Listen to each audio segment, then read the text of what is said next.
मंगलाचरण। मोक्षमार्गस्य नेतारं भेत्तारं कर्मभूभृतां ज्ञातारं विश्वतत्त्वानां वन्दे तद्गुणलब्धये। सरस्वती नमस्तुभ्यं वरदे कामरूपिणी विद्यारंभं करिष्यामि सिद्धिर्भवतु मे सदा सिद्धिर्भवतु मे सदा सिद्धिर्भवतु मे सदा।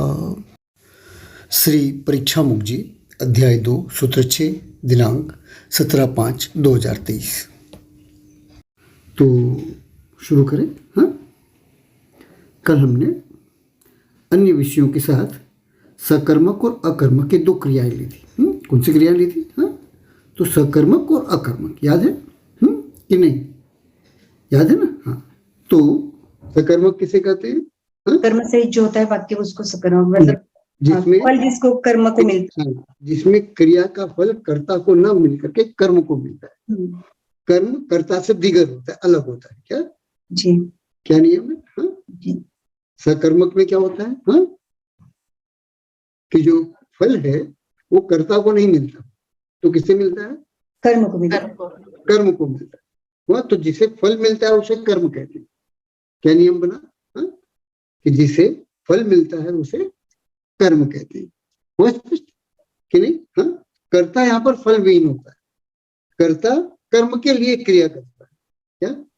जैसे माँ ने खाना बनाया और किसने खाया? हमने खाया, बच्चों ने खाया। हुआ? हाँ, ये सामान्य उदाहरण है। हाँ? इस पे बहुत ज्यादा ऊहापोह नहीं करना, क्या है ना, खिंचातानी नहीं करना, इसको एकदम सामान्य उदाहरण समझने के लिए। तो की गई क्रिया का फल जब किसी कर्ता को न मिलकर के अन्य को मिलता है ना, तो वो कर्म कहलाता है। और की गई क्रिया का फल जब कर्ता को ही मिलता है तो उसे क्या कहते हैं? हाँ? अकर्मक। हाँ, उसे अकर्मक कहते हैं। वहां कर्म नहीं होता। क्या है ना? कर्म कारक वहां नहीं होता। कर्म कारक कर्ता ही कर्ता होता है और कर्ता ही कर्म होता है। क्या? कर्ता ही कर्ता होता है और कर्ता ही कर्म होता है। वो स्पष्ट? तो इससे सूत्र क्या बना? तो इससे सूत्र बना कि वे फल जो कि अन्यों के द्वारा की गई क्रिया के फलस्वरूप ही हम प्राप्त कर सकते हैं, उन फलों के लिए उस कर्ता को ढूंढना चाहिए जो कि हमारे लिए क्रिया को करे। वह स्पष्ट? हाँ, वो वे फल, क्या वह वे फल जो कि हमारे द्वारा की गई क्रिया के फलस्वरूप ही प्राप्त किए जा सकते हैं। क्या कि वे फल जो कि हमारे द्वारा की गई क्रिया के फलस्वरूप ही प्राप्त किए जा सकते हैं, उन फलों के लिए उस क्रिया का स्वयं कर्ता बन फल की उत्पत्ति करनी चाहिए। वह इसी के साथ इसे भी जान ले कि इस संसार के जितने भी सफल राजनीतिज्ञ, व्यापारी आदि हुए हैं, अथवा जिन जिन ने भी स्वर्ग व मोक्ष उत्पन्न किया है, वे सब इसी विधान का परिपालन कर सफल हुए हैं, इसके अतिरिक्त अन्य किसी भी विधान का नहीं। तो इस पूरे कथन का सार क्या हुआ? हाँ, क्या सार हुआ? तो इस पूरे कथन का सार हुआ कि यह नियम सिर्फ लौकिक या सिर्फ लोकोत्तर क्षेत्र के लिए न होकर, क्या सिर्फ लौकिक या लोकोत्तर क्षेत्र के लिए न होकर लौकिक और लोकोत्तर ऐसे दोनों क्षेत्रों के लिए है, दोनों में से एक के लिए है और दूसरे के लिए नहीं, ऐसा नहीं। वह स्पष्ट? हाँ, तो इस विषय को स्मरण में रखिएगा। ठीक? हाँ, वह अब हम कल के सूत्र 6 पर अपनी चर्चा को कंटिन्यू रखते हुए आज की चर्चा को प्रारंभ करते हैं। अध्याय 2, सूत्र 6। यहां कहा गया कि न अर्थ आलोको, क्या न अर्थ आलोको कारणम, ये एक वाक्य हुआ। क्या? न अर्थ आलोको कारणम, क्या ये क्या हुआ? या एक वाक्य हुआ। ठीक है। अब क्यों नहीं है अर्थ और आलोक? कारण क्यों नहीं है? किसमें कारण नहीं है? हाँ, तो ज्ञान में है, समझ में कि नहीं? हाँ, कि न अर्थ आलोको कारणम, जो अर्थ और आलोक है वो कारण नहीं है ना, ठीक है। तो क्यों कारण नहीं है? हाँ, तो कहते हैं परिच्छेद्यत्वात्, क्या?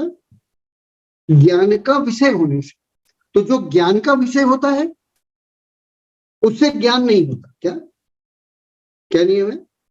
हाँ, जो ज्ञान का विषय होता है उससे जो ज्ञान का विषय होता है उससे ज्ञान नहीं होता। हुआ स्पष्ट? बढ़िया। हाँ? तमोमय, तम किसे कहते हैं? तो अंधकार को। तो अंधकार की तरह ऐसा समझ में। अब फिर ध्यान रखना, हम में से बहुतों की बुद्धि होगी। क्या? हम में से बहुतों की बुद्धि होगी क्या कि आलोक जो है ये ज्ञान का कारण है। क्या? हम में से बहुतों की बुद्धि होगी, हुआ? लेकिन आलोक जो है वो ज्ञान का कारण नहीं होता है। हुआ स्पष्ट?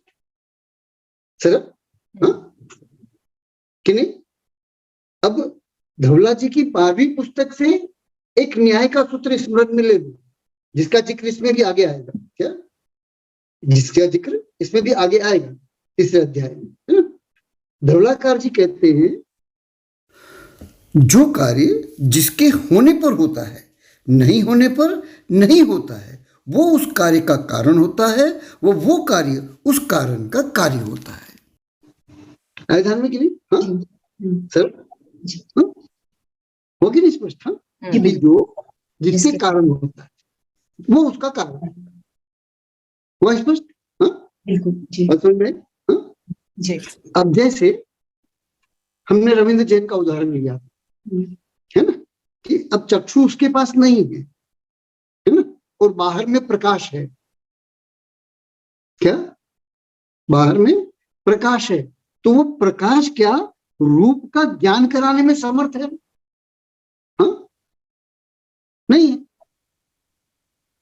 हुआ कि नहीं? सरल कठिन?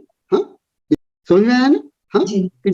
और जो अर्थ है, जैसे वीणा उसके सामने पड़ी है, रविंद्र जैन के सामने वीणा पड़ी है, सितार पड़ा है। हाँ, तो वह जो अर्थ है, वह जो पदार्थ है, क्या वो रविंद्र जैन को उसका ज्ञान कराने में समर्थ है? नहीं है ना। हाँ? और यही यदि चक्षु आ जाए तो कर ले। हाँ?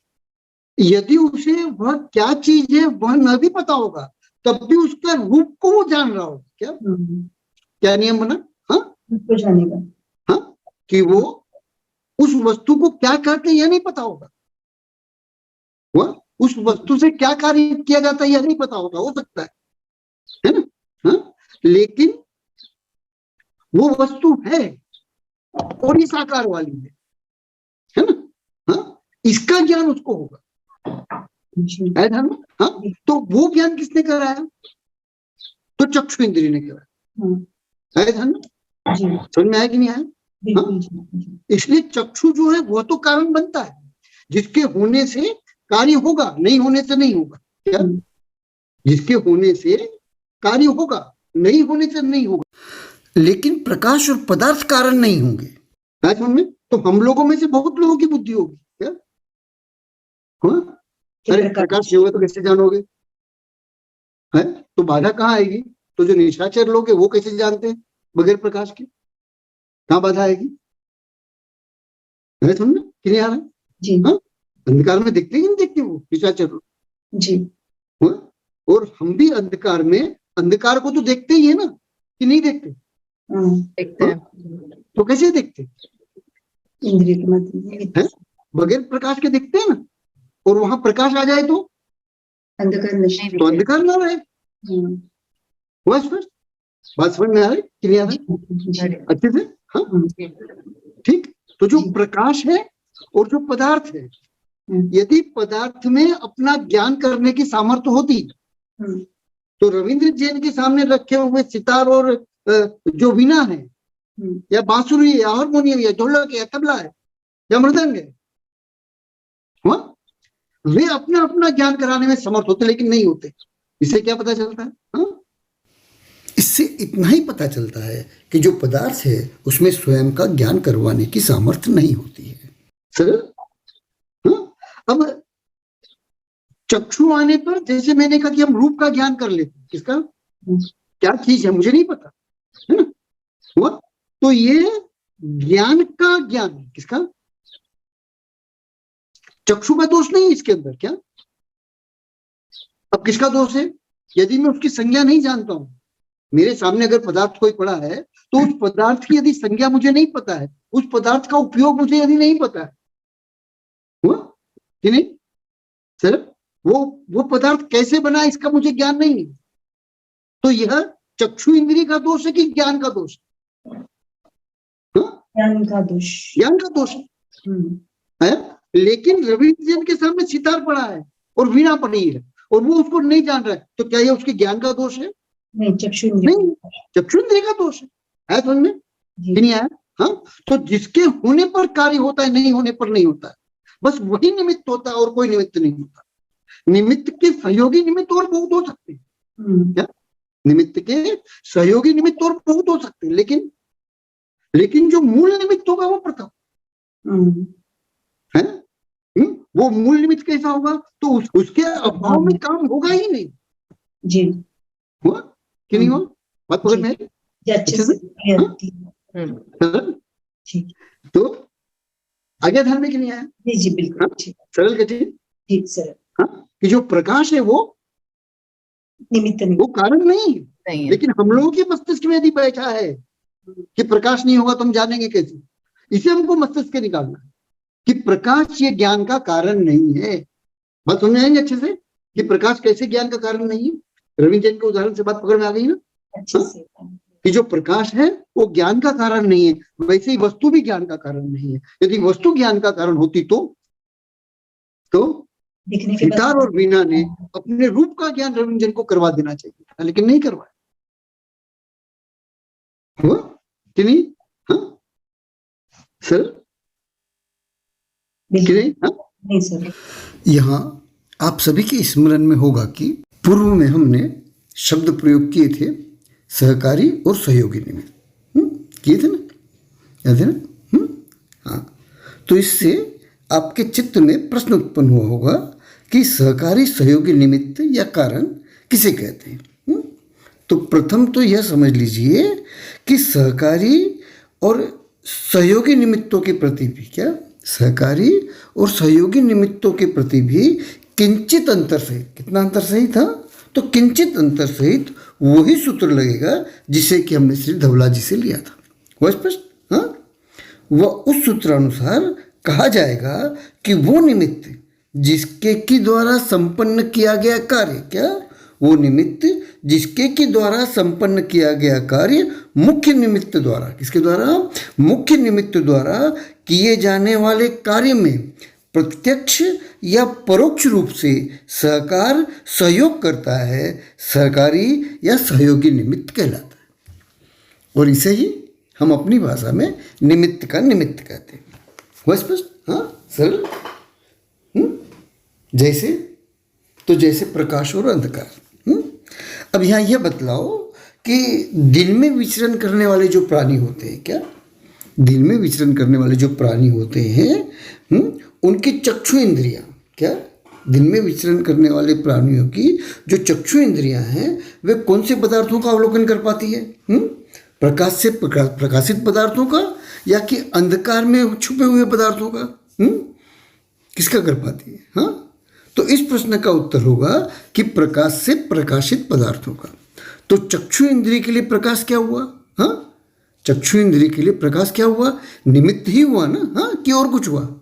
हाँ, लेकिन कौन सा निमित्त? हाँ, कौन सा निमित्त? तो सहयोगी सहकारी निमित्त। इसे ही निमित्त का निमित्त भी कहा जाएगा।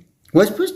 हाँ, ऐसे ही अब यह बतलाओ कि रात्रि में विचरण करने वाले प्राणियों की जो चक्षु इंद्रियां हैं, क्या रात्रि में विचरण करने वाले प्राणियों की जो चक्षु इंद्रियां हैं वे कौन से पदार्थों का अवलोकन कर पाती है? तो अंधकार के द्वारा प्रकाशित पदार्थों का या कि फिर प्रकाश के द्वारा प्रकाशित पदार्थों का?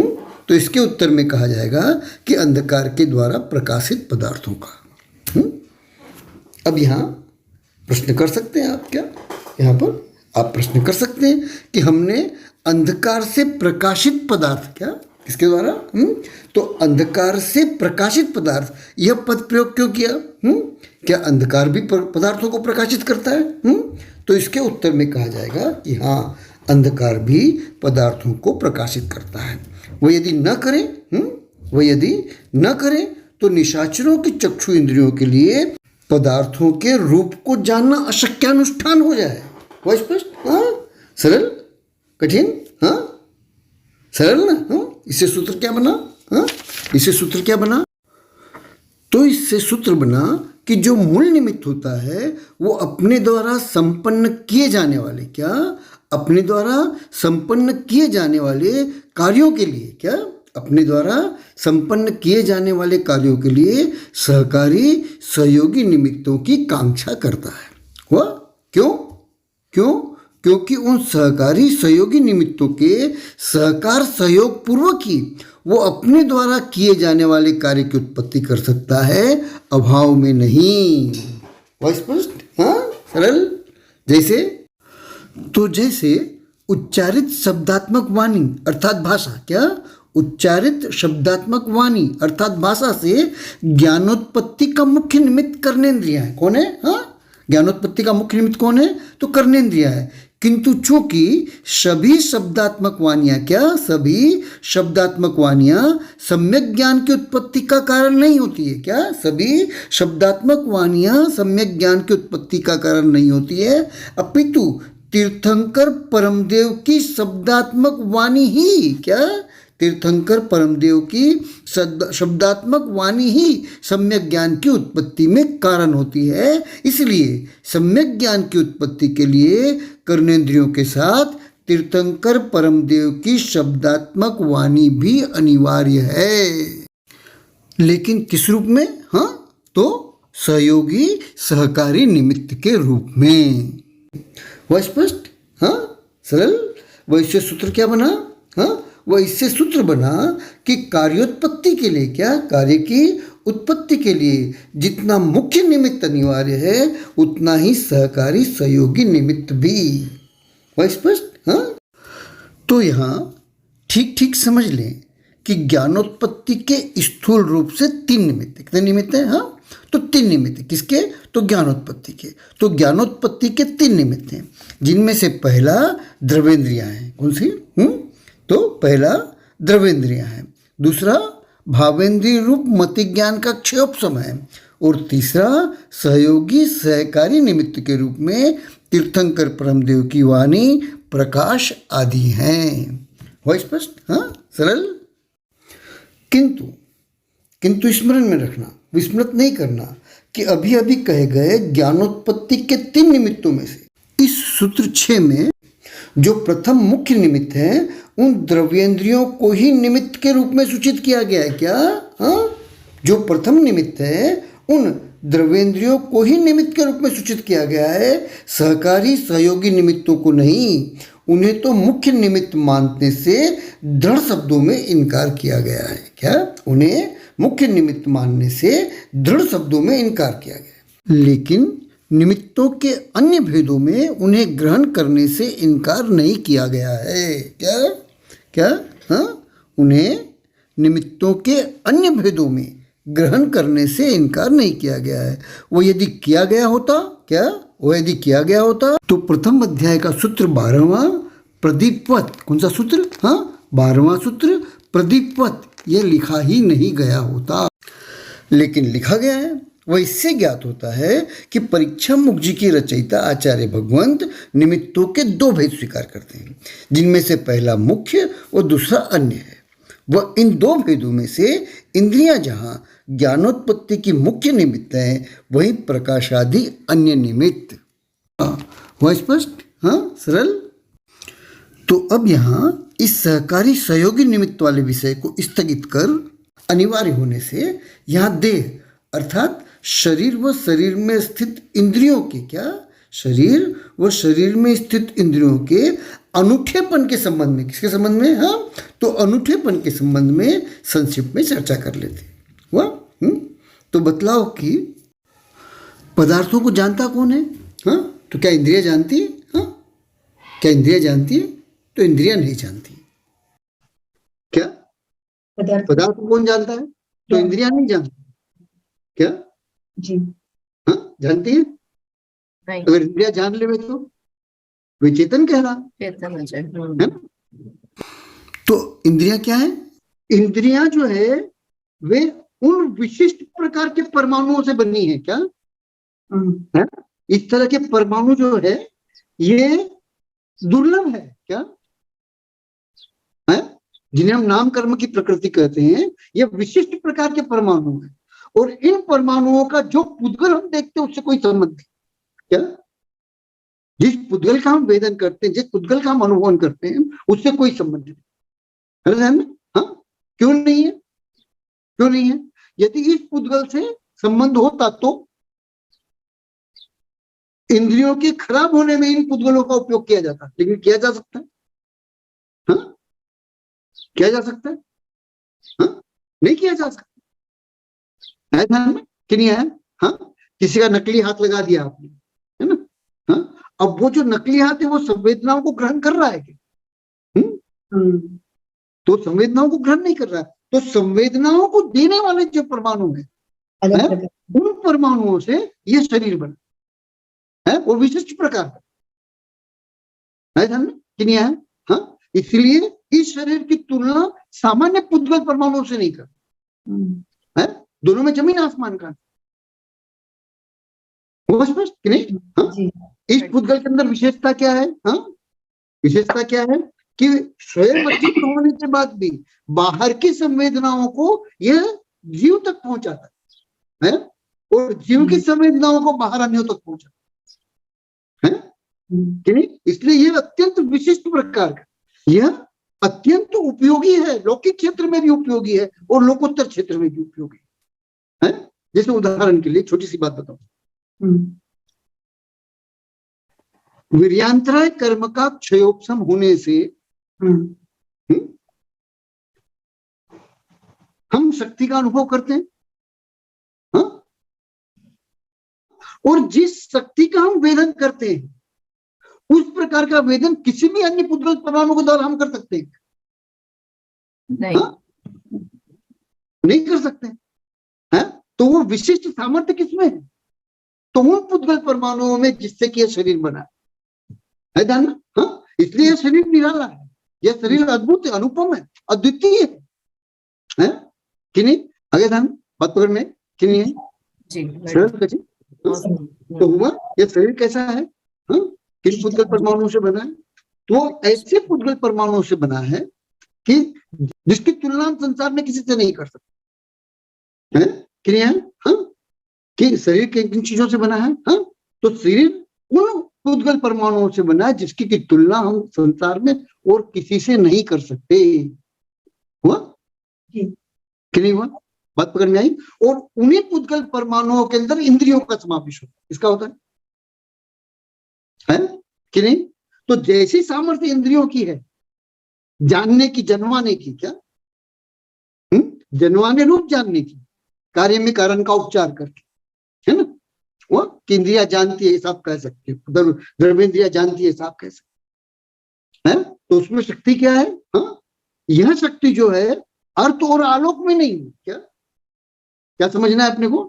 हाँ, कि यह जो इंद्रियों में शक्ति पाई जाती है हाँ, वह शक्ति अर्थ और आलोक में नहीं है। यदि वो शक्ति अर्थ और आलोक में हो जाए तो अर्थ और आलोक भी निमित्त बन जाए। क्या बन जाए? लेकिन वैसा है नहीं, क्योंकि वैसा है नहीं, इसलिए अर्थ और आलोक जो है यह ज्ञानोत्पत्ति में कारण नहीं, ज्ञान गुण की उत्पत्ति में नहीं, ज्ञाननी का कार्य जो है जानना, है ना, उसके होने में कारण नहीं। क्या? ज्ञान के कार्य के अंदर कारण नहीं, ज्ञान का जो कार्य जानना है ना उसमें वो कारण नहीं। वह ज्ञान का कार्य जो परिणमन करना है, ज्ञान का कार्य जो ग्रहण करना है, वह उसमें यह कारण नहीं। नहीं है? सरल का जी, अच्छे से जी। हो ना? हाँ, अब फिर ध्यान रखना, फिर भ्रमित नहीं होना। जैसे भोजन गोमचार जी में आया और हम लोगों ने पढ़ा अभी संज्ञा मार्ग के अंदर, है ना, कि भोजन को देखने से क्षुधा जगती है। क्या? तो भोजन ने क्षुधा जगाई क्या? हाँ, जगाई। कैसे? तो निमित्त के रूप में, मुख्य निमित्त के सहकारी सहयोगी निमित्त के रूप में। वह इससे सूत्र बनेगा कि भूखोत्पत्ति की सामर्थ्य वाला भोजन, क्या? भूखोत्पत्ति की सामर्थ्य वाला भोजन निमित्त का निमित्त अर्थात सहकारी सहयोगी निमित्त के रूप में मुख्य निमित्तों की अनुकूलता प्राप्त कर जीव को असाता वेदनी कर्म की उदीरना को बाध्य कर भूख की उत्पत्ति करवा सकता है। हुआ स्पष्ट? हाँ।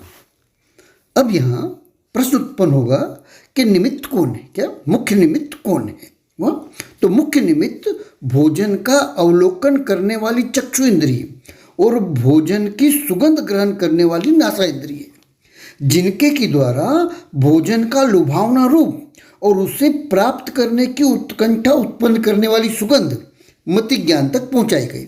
वह मति ज्ञान उस भोजन के अर्जन व ग्रहण करने के परिणाम उत्पन्न करने को बाध्य हुआ। सरल? सरल है ना? हाँ। यहाँ पुनः ध्यान रखना कि न सिर्फ मुख्य निमित्त अपितु जो सहकारी सहयोगी निमित्त होते हैं वे भी कार्य को संपन्न करने के निमित्त अन्य सहयोगी सहकारी कारणों की अपेक्षा कर भी सकते हैं और नहीं भी कर सकते हैं। करेंगे ही या नहीं ही करेंगे ऐसा एकांत नहीं है। हुआ स्पष्ट? हाँ।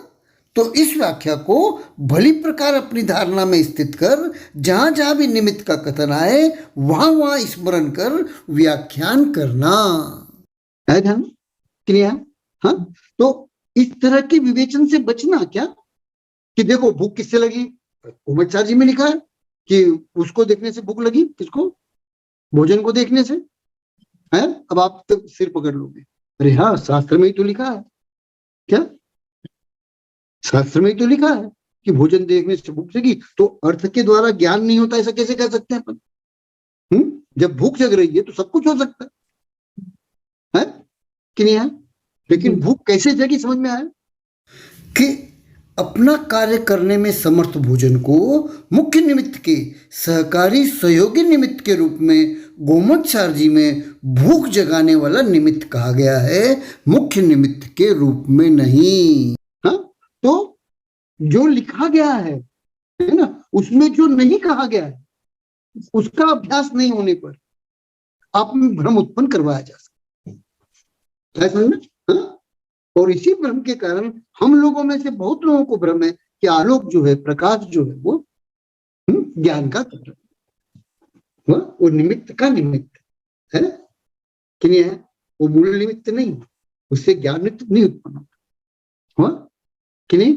ऐसे ही कांजीपंथी लोग, क्या ऐसे ही कांजीपंथी लोग है ना, वो क्या कहते हैं?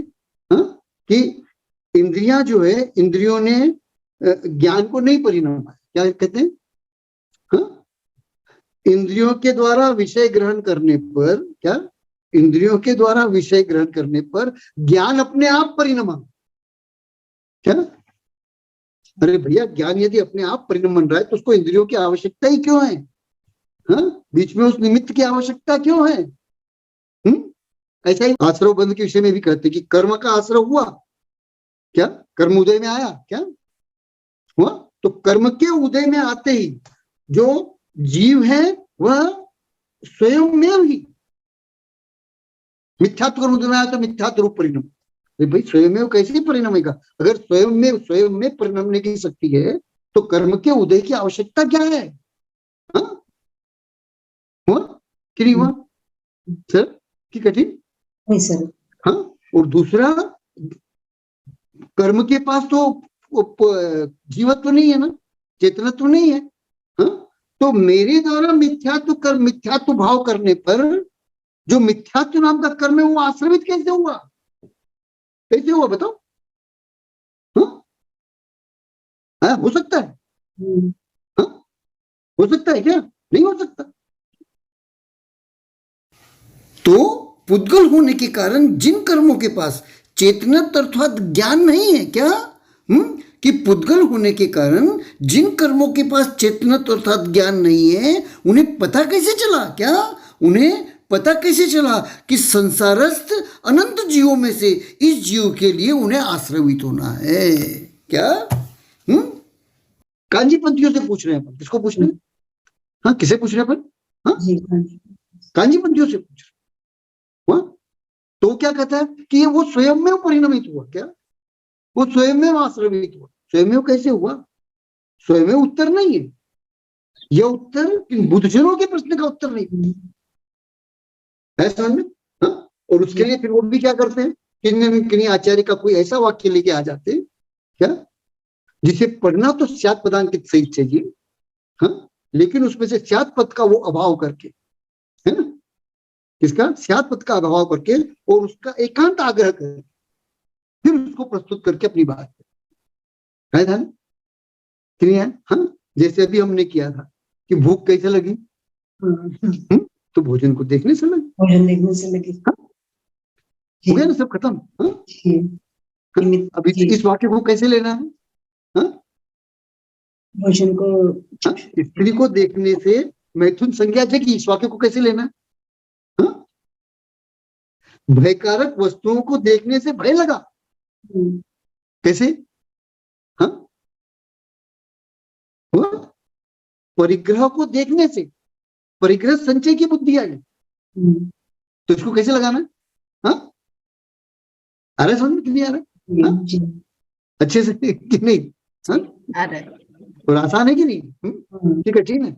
नहीं, आसान है। हाँ, तो कांजीपंथी लोग क्या कहते हैं? हाँ, एक बार फिर से अपन दोहरा ले। हाँ, कांजीपंथी लोग क्या कहते हैं? हाँ, कि जो इंद्रियां हैं, क्योंकि एक द्रव्य दूसरे द्रव्य का कुछ नहीं करता, और उनके मतानुसार यदि एक द्रव्य दूसरे द्रव्य का कुछ नहीं करता, तो विषय के संपर्क में आकर इंद्रियों द्वारा ग्रहण किए गए विषयों को ज्ञान कैसे ग्रहण कर सकता है? हाँ, कैसे ग्रहण कर सकता है? वो तो ग्रहण कर ही नहीं सकता है ना, क्योंकि एक द्रव्य दूसरे द्रव्य का कुछ नहीं कर सकता है। हुआ कि नहीं हुआ सर? हाँ? हाँ, तो इस तरह की जितनी भी प्ररूपणाएं हैं, उन सब प्ररूपणाओं से बचना। क्या ध्यान में कि नहीं है सर? हाँ? हाँ? और हम लोग क्या कर रहे हैं? हाँ, एक बार फिर से दोहरा, तो हम लोग क्या कर रहे हैं, हम जैनेतरों के विषय में इन सूत्रों के द्वारा कोई चर्चा नहीं कर रहे इसके विषय में। हाँ, क्योंकि जैनेतरों से हमारा संपर्क भी नहीं, और जैनेतरों के विषय में आचार्य भगवंतों ने खूब काम किया। हुआ कि नहीं हुआ? हाँ, हम यदि त्रस्त हैं तो किनसे हैं? जैनाभाषियों से। ध्यान में, तो जैनाभाषी क्यों है, इसे समझने के लिए हम क्या करेंगे? हाँ? इसे समझने के लिए हम इन सूत्रों के अर्थों में प्रवेश करें। आगे ध्यान में। हाँ सर? हाँ, कई लोग कहते हैं कि निमित्त कुछ करता नहीं और निमित्त के बिना कुछ होता नहीं। अब ये वाक्य सही वाक्य है? हाँ, यदि निमित्त कुछ करता नहीं है तो निमित्त के बिना कार्य होना चाहिए ना। हाँ, कैसे होना चाहिए? ये वाक्य ही दूषित वाक्य क्या? अरे ध्यान में। हाँ, सरल कठिन। हाँ, सर है ना? हाँ, कि निमित्त यदि कुछ नहीं करता है, हाँ, तो मिथ्यात्व कर्म का उदय जीव को मिथ्यात्व रूप कैसे परिणाम आता है? आया ध्यान में कि नहीं आया? सरल। हाँ, बात पकड़ में आ गई? हाँ, ठीक है।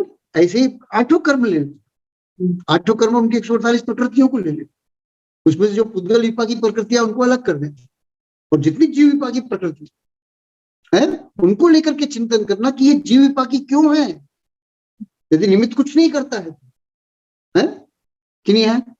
जैसे बीच में हम लोगों ने एक उदाहरण लिया था क्या, कि मैं पढ़ा रहा हूं और आप जो पढ़ रहे हैं कि नहीं आ रहा? हाँ, तो मैं समझा रहा हूं, लेकिन आप में से कुछ को बहुत अच्छे से समझ में आ रहा है, बहुत तीव्र गति से समझ में आ रहा है, हाँ, और बहुत बारीकी से समझ में आ जाता है, और कुछ को सामान्य से समझ में आता है ना, और कुछ को समझने में विलंब लगता है, और कुछ ऐसे होते हैं जिनको समझ में आता ही नहीं, वो बहुत प्रयास करते हैं, बहुत कुछ सोचते हैं, लगे रहते हैं, क्लास में भी बैठे रहते हैं, हाँ, लेकिन समझ में नहीं आता है ना। हाँ, अब यह विषय पृथक है कि इसका यह पुरुषार्थ इसे भविष्य में पढ़ाए जा रहे विषय का ज्ञाता बना देगा, किंतु वर्तमान में इसे कुछ भी समझ में नहीं आ रहा है। तो यह कैसे हो गया? अगर एक ही टीचर पढ़ा रहा है, मैं पढ़ा रहा हूं, तो सबको समान रूप से समझ में आना चाहिए ना, हाँ, लेकिन समान रूप से समझ में नहीं आता। तो इस स्थूल उदाहरण से क्या पता चलता है कि निमित्त कुछ नहीं करता है कि नहीं है। अब इसको ऐसा समझे क्या, हाँ, अब इसको इस प्रकार से समझे, है ना, कि प्रत्येक व्यक्ति के मति ज्ञान का क्षयोपम भिन्न भिन्न है कि नहीं, जी हाँ, भिन्न भिन्न है कि नहीं, हाँ, श्रुत ज्ञानावरण कर्म का क्षयोपम भिन्न भिन्न है कि नहीं। और श्रुत ज्ञानावरण कर्म और मति ज्ञानावरण कर्म जो है, ये पुद्गल है कि जीव है। कर्म तो हाँ? तो जिसके पास मति ज्ञानावरण कर्म का क्षयोपम जैसा है, अथवा श्रुत ज्ञानावरण कर्म का क्षयोपम जैसा है, अथवा दोनों, हाँ, उसको वैसे ही समझ में आएगा ना, हाँ, कि नहीं आएगा। नहीं वैसे हरी बात समझ में, हाँ। अब ये जो श्रुत ज्ञानावरण कर्म है या मति ज्ञानावरण कर्म है, ये जीव तो नहीं है, हाँ, और यदि निमित्त कुछ नहीं करता है तो एक मति ज्ञानावरण कर्म और श्रुत ज्ञानावरण कर्म ने कैसे कर दिया, हाँ, कि बुद्धि की तीक्ष्णता में अंतर कर दिया। एक मंद बुद्धि हो गया, एक तीव्र बुद्धि हो गया, एक तीक्ष्ण बुद्धि हो गया, ऐसा कैसे कर दिया है, क्लियर है समझ में, हाँ? वो अब यहाँ स्याद्वाद मूर्ता की अति देखिए कि वे मति ज्ञानावरण पुद्गल कर्म के द्वारा, कौन से मति ज्ञानावरण पुद्गल कर्म के द्वारा मति ज्ञान के किए गए मंद मंदतर मंदतम व तीव्र तीव्रतर तीव्रतम भेदों को उपादान कहते हैं। क्या कहते हैं, हाँ, कि उपादान कहते हैं, है ना स्याद्वाद मूर्ता, हाँ कि नहीं है, हाँ। अब यहाँ पुनः प्रश्न है कि मति ज्ञान में पाए जाने वाले ये मंद मंदतर मंदतम व तीव्र तीव्रतर तीव्रतम भेद यदि उपादान है तो क्या यह उपादान पुद्गल कर्म कृत नहीं हुआ ना, हाँ। फिर वे कैसे कर सकते हैं कि एक द्रव्य दूसरे द्रव्य का कुछ नहीं कर सकता, नहीं कर सकते है ना। बात समझ में आ रही क्या अभी, हाँ, अच्छे से, हाँ? यहाँ भी जैसा कि पूर्व में कहा उस अनुसार स्मरण में रखना, भूलना नहीं कि यहाँ पढ़ाने वाले शिक्षक जहाँ सहकारी सहयोगी निमित्त है, वहीं समझ में अंतर करने वाला मति ज्ञानावरण कर्म का क्षयोपम व कर्णेन्द्रियां मुख्य निमित्त है। वह स्पष्ट, हाँ, सरल, ठीक जी। तो वस्तुओं को यदि हम स्थूल रूप से समझने का प्रयास करेंगे तो मिथ्या तुम्हारे पास आ जाएगा, और यदि सूक्ष्मता से प्रयास करेंगे तो, हाँ, तो सही अर्थ हम करें। विषय में प्रवेश कर जाए। आई बात समझ में नहीं आई, हाँ, बात पकड़ में आई, हाँ। तो इसको कहां से समझना है, हाँ, निमित्त, क्या निमित्त कुछ करता नहीं और निमित्त के बिना कुछ होता नहीं है। तो अब ये जो कथन है ये समीचीन कथन है, हाँ, तो ये समीचीन कथन नहीं हो सकता है, हाँ? निमित्त कहते ही उसे हैं, हाँ? कि जिसके होने पर ही कार्य हो, अरे हाँ, नहीं होने पर नहीं हो, है। अब यहाँ प्रश्न उत्पन्न हो सकता है कि निमित्त के होने पर ही कार्य क्यों होता है क्या, तो वो इसलिए कि उसमें कार्य को संपन्न करने की शक्ति है। कैसे पता चलता है कि निमित्त के पास कार्य संपन्न करने की शक्ति होती है क्या, कि कैसे पता चलता है, तो इसका उत्तर अत्यंत सरल है कि निमित्त के द्वारा कार्य संपन्न करने के पूर्व कार्य का नियम से अभाव रहता है, सद्भाव नहीं। क्या, कि निमित्त के द्वारा कार्य संपन्न करने के पूर्व कार्य का नियम से अभाव रहता है, सद्भाव नहीं। और यदि निमित्त के द्वारा संपन्न किए जाने के पूर्व ही, क्या, और यदि निमित्त के द्वारा संपन्न किए जाने के पूर्व ही यदि कार्य का अभाव न होकर सद्भाव पाया जाए, क्या, कार्य का अभाव न होकर सद्भाव पाया जाए तो निमित्त की आवश्यकता व अनिवार्यता क्यों कही जाती, वह स्पष्ट, हाँ, क्या, कि फिर, हाँ, कि निमित्त की आवश्यकता व अनिवार्यता क्यों कही जाती, वो तो कही ही नहीं जाती ना, वह स्पष्ट, सरल, हाँ। तो निमित्त किसे कहते हैं, हाँ, जिसमें कार्य को संपन्न करने की शक्ति है, वह स्पष्ट, हाँ। और इसके दो भेद, एक वह भेद जो जीव निमित्त का उपयोग करके संपन्न करता है, कार्य को संपन्न करता है। पहला भेद कौन सा, हाँ, जीव क्या करता है, निमित्त का उपयोग करके कार्य को संपन्न करता है, यह पहला भेद, वह स्पष्ट, हाँ, सरल। और दूसरा भेद निमित्त आकर के कार्य को संपन्न कर। अर्थात निमित्त स्वयं ही उपस्थित होकर अपनी सामर्थ्य से स्वयं ही कार्य को संपन्न करता है। क्या करता है? निमित्त आकर के क्या करता है? हाँ? कार्य को संपन्न कर, है ना? वही कर्ता हो जाता है, वही निमित्त हो जाता है। ट्रेन दौड़ रही है ना, और ऊपर से बिजली गिरी, क्या हुआ? हाँ, क्या हुआ? कहाँ है कर्ता इसके अंदर? है? हाँ? नहीं है? हुआ? सरल कठिन? हाँ? तो ये दूसरे प्रकार का निमित्त है, हाँ? जिसके सद्भाव में कार्य संपन्न होता ही होता है।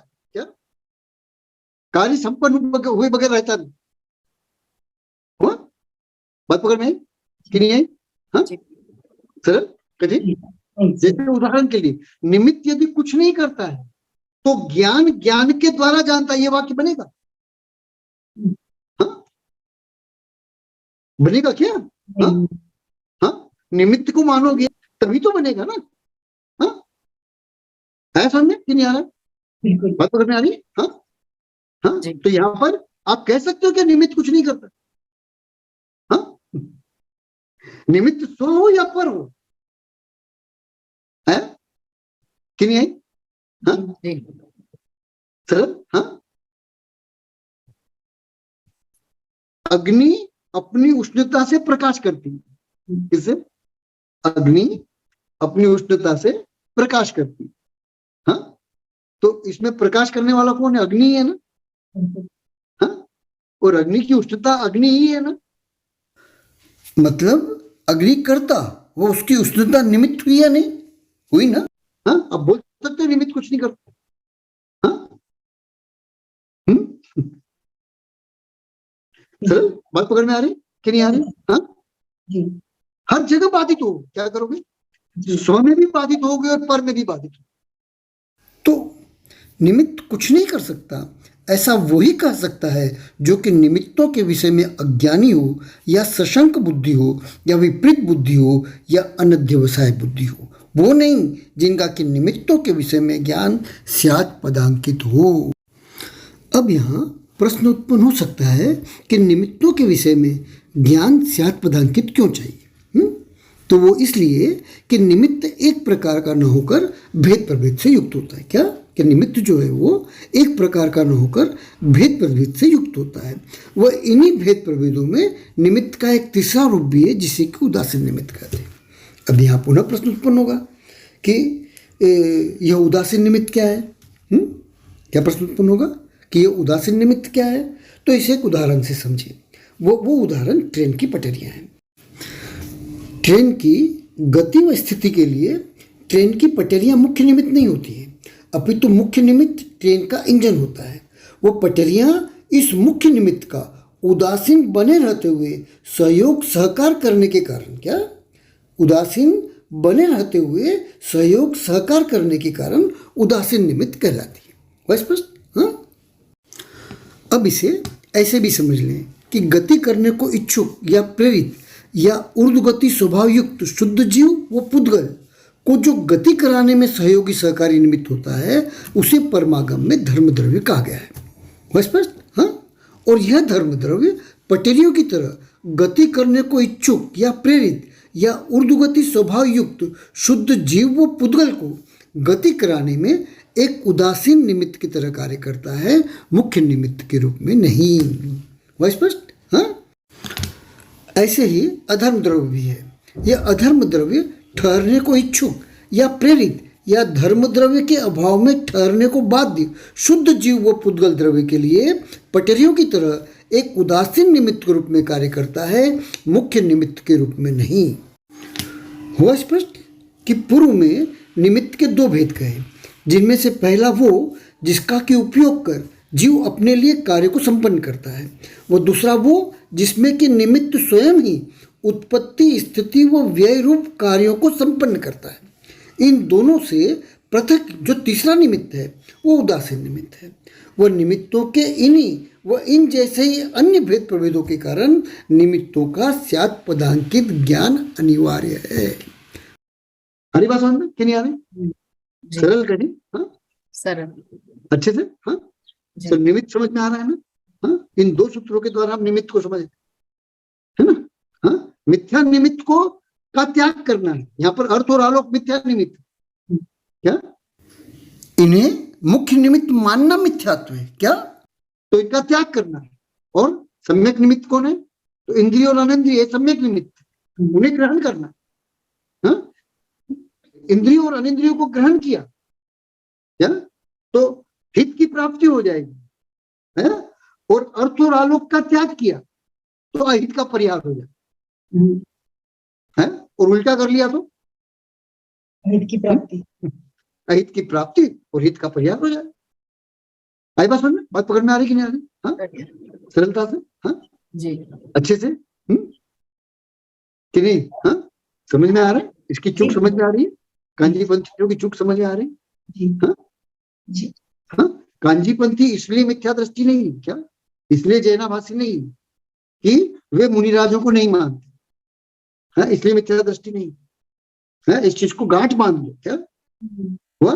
वे जिसे सम्यक दर्शन मानते हैं, वे जिसे सम्यक ज्ञान मानते हैं, है, उस सम्यक ज्ञान का सद्भाव जिसमें भी नहीं पाया जाएगा उन सबको वे मिथ्या दृष्टि कहते हैं क्या, है कि नहीं है? हाँ, उनको जैन मानने से इनकार कर दे। जैसे मैं मुनि पुंगव सुधासागर जी वो उन जैसी धारणा वाले मुनियों को प्रमाण नहीं मानता हूँ।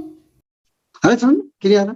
हाँ, सरल कठिन। हाँ, सरल तो कांजीपंथी इसलिए मिथ्या दृष्टि नहीं या जैनाभासी नहीं हुआ, वे मुनिराजों को जिस ज्ञान को वे सम्यक ज्ञान कहते हैं उससे संपन्न नहीं मानते। संपन्न नहीं मानते तो मिथ्या दृष्टि अपने आप मानना हो जाएगा। नहीं था कि नहीं आ रहा? हाँ, सरल कठिन है ना? हाँ, चीज समझ में आई कि नहीं आई? हाँ, क्या कि न अर्थ आलोको कारणम, क्या अर्थ और आलोक जो है वो कारण नहीं है। क्यों? अब एक तीसरे शब्द पे अपन चर्चा करेंगे, है ना? चौथा शब्द है ऐसे परिच्छेद्यत्वात्। परिच्छेद किसे कहते हैं? हाँ? जो ज्ञान का विषय होता है उनको परिच्छेद कहते हैं, है ना? सर, जी आठ गुणों में एक प्रमेय नाम का गुण है ना? उसकी परिभाषा क्या है? जो किसी न किसी ज्ञान का विषय बनता है। हाँ, है? हाँ, जितने जितने भी अर्थ है, जितने भी पदार्थ हैं, उनमें ज्ञान का विषय बनने की सामर्थ्य होती है क्या, है ध्यान में कि नहीं है? हाँ, तो प्रत्येक द्रव्य में ज्ञान का विषय बनने की सामर्थ्य होती है। हाँ? तो उसी को यहाँ कह रहे हैं परिच्छेद्यत्वात्। क्या कह रहे हैं? हाँ? परिच्छेदत्वात्। हाँ, कि इनमें क्या है? ज्ञान का विषय बनने की सामर्थ्य हुआ। हाँ, सरल कठिन?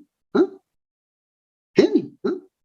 तो ये अर्थ और आलोक जो है ये ज्ञान का विषय होने के कारण, क्या ज्ञान का विषय होने के कारण ज्ञानोत्पत्ति का, बोधोत्पत्ति का क्या, हाँ? कारण नहीं हो सकते। क्या कहा? हाँ, परिच्छिद्यत्वात्, है ना? कल भी हमने लिया कि जो पांच इंद्रियां हैं इनमें प्रमेयत्व है, नहीं है ऐसा नहीं, क्या क्या नहीं है? हाँ, लेकिन मति ज्ञान का विषय बनती है क्या? मेरे मति ज्ञान का, मेरी इंद्रिया मेरे मति ज्ञान का विषय बनती है क्या? हाँ, अगर बनाना हो तो उपाय करना पड़ता है कि नहीं?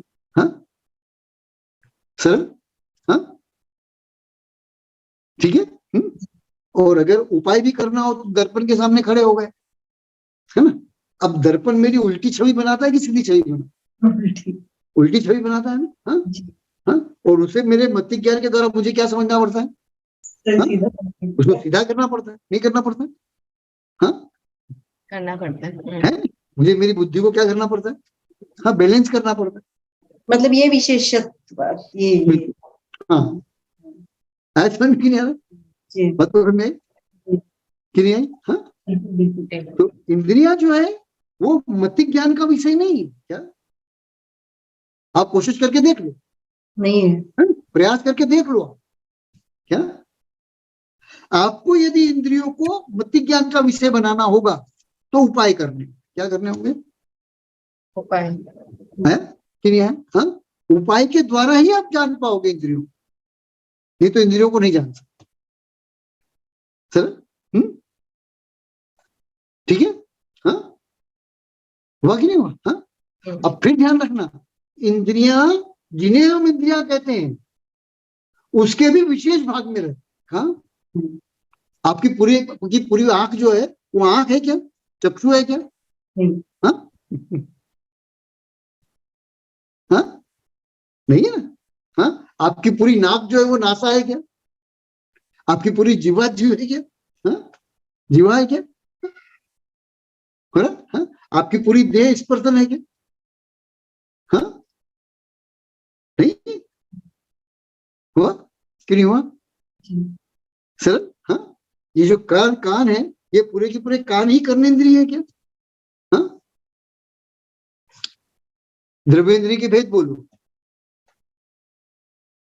निवृत्ति उपकरण द्रव्येंद्रियम है ना, दो भेद, निवृत्ति और उपकरण, है ना? दो भेद क्यों बनाने पड़े? क्योंकि दो भेद क्यों बनाने पड़े? हुआ स्पष्ट कि नहीं हुआ? जी सर हाँ, और फिर उनका विस्तार कर लो उन दो भेदों का। हाँ, सरल। हाँ, तो इंद्रियां जो है ज्ञान गम्य नहीं, मेरे ज्ञान के गम्य नहीं। अगर मुझे मेरी इंद्रियों को जानना है तो उपाय करना हो। हाँ, तो चूंकि मेरी इंद्रियां मेरे ज्ञान गम्य नहीं, इसलिए वो निमित्त हो सकती है कि ज्ञान का निमित्त हो सकती है, लेकिन वे पदार्थ जो इंद्रिय गम्य है वे निमित्त नहीं हो सकते। स्पष्ट कि नहीं हुआ? सरल। हाँ, इस पूरी देह में स्पर्श के योग्य जो उद्गत परमाणु है ना, उन तक हमारी पहुंच नहीं है पकड़ने, वहां हमारा ज्ञान नहीं जाता है। सरल, ठीक है जी। हाँ, हाँ, इसी तरह जीवा पूरी की पूरी दिख रही है, लेकिन पूरी जीवा है कि नहीं आ रहा? हाँ, सरल कहे।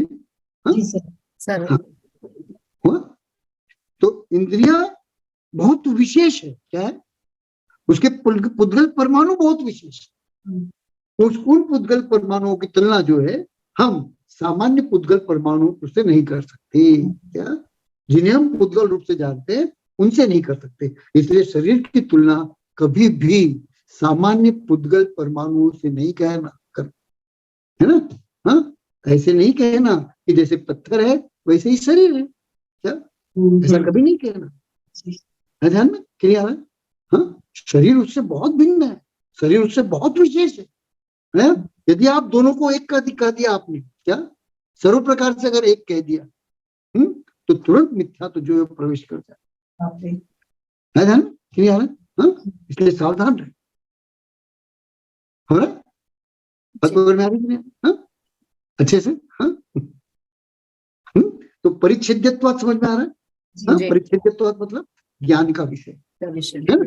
जो भी चीज ज्ञान का विषय बनेगी, है ना, उसके द्वारा वो निमित्त नहीं हो सकती। क्या? ज्ञान का निमित्त नहीं हो सकता, जानने का निमित्त नहीं हो सकता। क्या कह रहे हैं? हाँ, सरल। हाँ, तो फिर जिसके होने से जो होता है, जिसके होने से जो कार्य होता है, नहीं होने से नहीं होता है। तो यहाँ पर सूत्र क्या बना कि वे पुद्गल परमाणु जो कि मेरी देह में द्रव्येंद्र रूप परिणत है। क्या? हाँ, कि वे पुद्गल परमाणु जो कि मेरी देह में द्रव्येंद्र रूप परिणत है, नियम से मति ज्ञान के कारण है। क्या? नियम से मति ज्ञान के कारण है, जिनके की होने पर ही, क्या, जिनके की होने पर ही मति ज्ञान सठ द्रव्य व उनकी कुछ पर्यायों का, क्या, मति ज्ञान सठ द्रव्य व उनकी कुछ पर्यायों के ज्ञायक रूप परिणमता है। क्या? क्या? हाँ, कि जो मति ज्ञान है वो सठ द्रव्यों व उनकी कुछ पर्यायों के ज्ञायक रूप परिणमता है, नहीं होने पर नहीं। ये यहाँ पर सूत्र हुआ परिच्छेद्यत्वात् के द्वारा सूत्र क्या बना? हाँ, यद्यपि प्रमेय नाम का गुण क्या सभी में है, सभी में है, सभी इंद्रियों में, सभी इंद्रियों में है, इसलिए उपाय करने पर उनको जाना जा सकता है। क्या? हाँ बिल्कुल, यदि इंद्रियों में न हो तो कभी नहीं जानते, हाँ, सामने वाले की इंद्रिय भी नहीं दिखती। हाँ, इसलिए इंद्रिया भी द्रव्य है। क्या हम्म, है? इंद्रिया भी अर्थ है, इंद्रिया भी पदार्थ है समझ में कि नहीं आ रहा है? हाँ? बिल्कुल। बात समझ में आई? हाँ, लेकिन जिसके पास जो इंद्रियां हैं वो उसके ज्ञान का विषय नहीं हम्म, वो उसके द्वारा जिन्हें जाना जाता है वो तो ज्ञान का विषय बन जाते हैं। क्या? जी, उनके द्वारा जिन्हें जाना जाता है वो तो ज्ञान का विषय बन जाते हैं, लेकिन जिनके द्वारा जाना जा रहा है वे ज्ञान का विषय नहीं बनते, और वे ही निमित्त कहलाते हैं, और वे इंद्रियां हैं। हाँ? हाँ? जब मैं कोई एक चीज कहूं तो दूसरा उसमें गर्भित कर लिया कीजिए। जैसे मैंने कहा वही इंद्रियां हैं, तो अनिंद्रिय उसमें गर्भित कर लीजिए। बिल्कुल जी, वो ध्यान रखिएगा। क्या? जी, है ना? तो बात समझ में आ गई अच्छे से? जी, हाँ? परिच्छेद्यत्व समझ में आया? जी, हाँ? हुआ ना अच्छे से? हाँ? कि जिसके होने पर जो होता है, नहीं होने पर नहीं होता। जिसके होने पर जो कार्य संपन्न होना है उसके द्वारा ही वो संपन्न होता है। हुआ कि नहीं? हाँ? उसी को निमित्त है। हुआ? और निमित्त के दो भेद, एक परिच्छेद्य और एक अपरिच्छेद्य। हुआ? तो इंद्रियां कैसे निमित्त है? हाँ? अपरिच्छेद। हुआ स्पष्ट कि नहीं? हाँ, परिच्छेद निमित्त नहीं है। हुआ सरल? हाँ, हुआ ना स्पष्ट? हाँ, जी, ठीक है। हाँ, कि कहीं बाधा आ रही है? नहीं नहीं नहीं नहीं, नहीं, सब परिच्छेद्यत्व समझ में आया ना? जी, हाँ, कि परिच्छेद्यत्वात् क्या? ज्ञान का विषय होने से अर्थ और आलोक जो है वो ज्ञानोत्पत्ति के कारण नहीं है।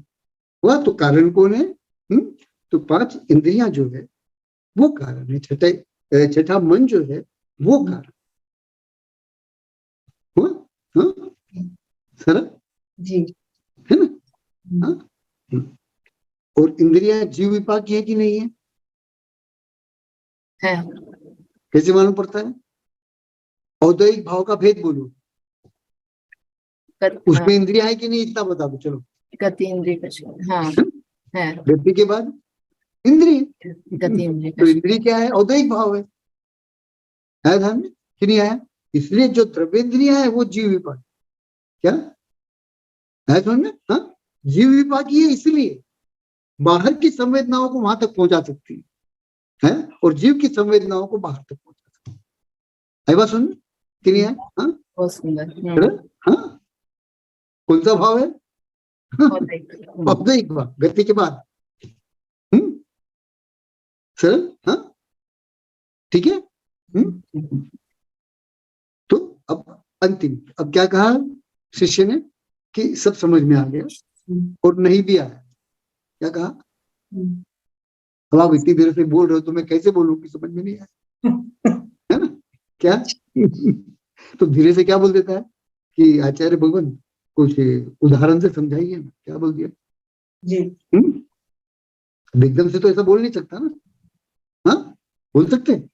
हाँ, तो क्या कहता है कि भगवान किसी उदाहरण से समझाइए। तो भगवान उदाहरण देते हैं, तमोवत। क्या देते हैं? तमोवत। आगे सूत्र आएगा एक, उसमें लिखा है कि उदाहरण मंद बुद्धियों के लिए होते हैं। क्या लिखा है? उदाहरण मंद बुद्धि उदाहरण बुद्धि के लिए होते हैं। इसी अध्याय का सूत्र है वो। हुआ कि नहीं? तो अब उदाहरण दिया आचार्य भगवान ने। क्या दिया? तमोवत, तम की तरह, अंधकार की तरह। क्यों उदाहरण दिया? सूत्र जब दिया है, हाँ, सूत्र में कह दिया तो उदाहरण तो मंद बुद्धियों के लिए होता है, फिर यहाँ पे उदाहरण क्यों दे? क्योंकि पहले ही श्लोक में कह दिया है लगी कह दिया है। हाँ, पहले ही श्लोक में क्या कह दिया है? किसके लिए लिख रहा हूँ? हाँ? जिनका या तो इस विषय में प्रवेश नहीं है, या उनका प्रवेश आधा अधूरा है, या समारोप से, उनके लिए लिख रहे हैं। तो उन्हें उदाहरण देना अनिवार्य है, आवश्यक है। ध्यान में क्लियर है? वरना जब शास्त्रार्थ होता है ना, शास्त्रार्थ में उदाहरण काम नहीं आते। क्या? अरे ध्यान में, हाँ, शास्त्रार्थ में उदाहरण कभी काम नहीं आते। हाँ, शास्त्रार्थ सूत्रों पर होते, किस पर होते हैं? हाँ, कि नहीं? हाँ, सूत्र की प्योरिटी क्यों उदाहरण से उदाहरण क्यों नहीं दिए जाते? हाँ, क्योंकि उदाहरणों का अपना कोई धर्म नहीं होता। क्या उदाहरण मतलब तर्कना, उदाहरण मतलब तर्कना। क्यों उदाहरण को हमने तर्कना क्यों कहा? तो यद्यपि उदाहरण का अर्थ तर्कना नहीं होता है क्या? हाँ, जो उदाहरण होते हैं वे तर्कना नहीं होते हैं, किंतु बहुधा जैनेतर व जैनाभासी चूंकि उदाहरण का उपयोग तर्क की तरह करते हैं। किसकी तरह करते हैं? तर्क की तरह करते हैं, इसलिए हमने यहाँ उदाहरण को तर्क संज्ञा दी है। वह स्पष्ट? हाँ, सरल। तो उदाहरणों का अर्थात तर्कों का चूंकि कोई धर्म नहीं होता है, इसलिए आपको दोनों तरह की तर्कनाएं मिल जाए। क्या? जो सूत्र की सिद्धि भी कर रही होगी और जो सूत्र का खंडन भी कर रही होगी, दोनों प्रकार की तर्कनाएं मिल जाएगी, दोनों प्रकार के उदाहरण मिल जाए। है ध्यान में? हाँ, सर कि नहीं? इसलिए तर्क किसे कहा धवला जी के अंदर? हाँ, जो सूत्र की सिद्धि करे वो सुतर्क, और जो सूत्र का खंडन करे वो कुतर्क है। क्लियर है? युक्तियों के द्वारा, तर्कना के द्वारा सूत्रों को समझा जाता है। तर्कनाओं के द्वारा, युक्तियों के द्वारा सूत्र निर्मित नहीं किए जाते। क्या नियम है? हाँ, सूत्र जो होते हैं ये विज्ञान के आश्रित होते हैं। किसके? जिसे प्रयोगशाला में सत्य सिद्ध किया गया। क्या? किसमें? कहां पर? हाँ, सूत्र किसे कहते हैं? है समझ में कि नहीं आया? हाँ, अब उसको समझाने के लिए उदाहरण के लिए उदाहरण दिए जाते हैं या तर्कना दी जाती है। तो उदाहरण जो सूत्र की सिद्धि करे उसको उदाहरण सुउदाहरण कहेंगे, और जो सूत्र का खंडन करे उसे कुउदाहरण कहेंगे। है ना? बार बार कहता हूं ना मैं। याद है? करत करत अभ्यास के जड़मती हो सुजा। हाँ, ये प्रयोगशाला में सत्य सिद्ध हुआ सूत्र है कि नहीं? एक कवि सम्मेलन चल रहा है और कवि सम्मेलन में कवि ने कहा कि करत करत अभ्यास के जड़मती हो सुजा, है ना? तो लोगों को कुछ मजा नहीं है। क्या है ना? जबकि सूत्र कैसा है? हाँ, प्रयोगशाला में सत्य सिद्ध और लोगों के जीवन के अनुभव का है। अब उनके बाद एक दूसरा कवि खड़ा हुआ, उसने क्या कह दिया? कोयला होए न उजरा सोमन साबुन का। पब्लिक को मजा आ गया। क्या? अरे क्या काटा है उसको? क्या अब कवि को काटा है, कवि का खंडन किया है कि जो आपका अनुभव है उसका खंडन किया है। ये तर्क जो है वो बेपेंदी का लोटा है। क्या? युक्तियां क्या है? हाँ, बेपेंदी की लोटा है। हुआ कि नहीं? उनके द्वारा सत्य को सरल कर समझा जा सकता है। क्या? सत्य को सरल कर समझा जा सकता है कि नहीं? तर्क सूत्र को अपनी बुद्धि के लेवल तक ला करके समझा जा सकता है। क्या? हाँ, सत्य को अपनी बुद्धि के लेवल तक ला करके, है कि नहीं है? सर, लेकिन उनसे सूत्र नहीं निर्मित होता। और हम कैसे पागल लोग हैं? हाँ, तर्कों के द्वारा सूत्र निर्मित करते हैं। इस पे फिर कभी बोलूंगा, अभी नहीं जी। उदाहरण सही, ठीक है? तमोवत, क्या उदाहरण दिया? तमोवत, तम की तरह, अंधकार की तरह। तम किसे कहते हैं? तो अंधकार को कहते हैं, है ना? वह अब अंधकार जो है ये चक्षु इंद्रिय का विषय है कि नहीं? हाँ, सुन किया? जैसे प्रकाश है, जैसे प्रकाश है, वैसे अंधकार भी चक्षु इंद्रिय का विषय है। लेकिन अंधकार को अगर चक्षु इंद्रिय का विषय बनाना है तो प्रकाश की आवश्यकता है क्या? नहीं, तो अंधकार को चक्षु इंद्रिय का विषय बनाने के लिए प्रकाश अनिवार्य नहीं। क्या कह दिया है सर? और दूसरी बाधा क्या आएगी? तो निशाचरों के साथ बाधा है। उल्लू आदि जितने भी निशाचर है जिन्हें सिर्फ अंधकार में ही दिखता है, जो अंधकार में ही देखने की योग्य है कि है, हाँ, वहां बाधा है कि यदि प्रकाश कुआं है कि है, हाँ, ज्ञान का है तो मानेंगे, तो निशाचरों का क्या करो? वे तो अंधेरे में देख रहे हैं। हुआ स्पष्ट? बिल्कुल सरल कैसी? हाँ, जी अच्छे से, हाँ? जी ठीक है। वैसे निशाचरों वाला ये उदाहरण अगले सूत्र में आने वाला है। हाँ, तो इसीलिए प्रकाश को और अर्थ को, प्रकाश को और पदार्थ को हम ज्ञानोत्पत्ति का कारण नहीं मान सकते, ज्ञानोत्पत्ति का निमित्त नहीं मान सकते, ज्ञानोत्पत्ति का हेतु नहीं मान सकते। तो ज्ञानोत्पत्ति का हेतु कौन है, ज्ञानोत्पत्ति का निमित्त कौन है, ज्ञानोत्पत्ति का कारण कौन है? तो इंद्रिय और अनिंद्रिय हैं। हुआ स्पष्ट? इस प्रकार ये छठा सूत्र यहाँ पर पूरा हुआ। ठीक, हाँ? जी तो विषय पूरा करें यहाँ पर अभी। हाँ? जी समापन मंगलाचरण। जावानी के ज्ञान तय सूझे लोकालोक, सोवानी मस्तक धरूं सदा देत हूँ डोक। हे जिनवानी भारती तो ही जपो दिन रैन, जो तेरी शरणा गए सो पावे सुख चैन, सो पावे सुख चैन, सो पावे सुख चैन।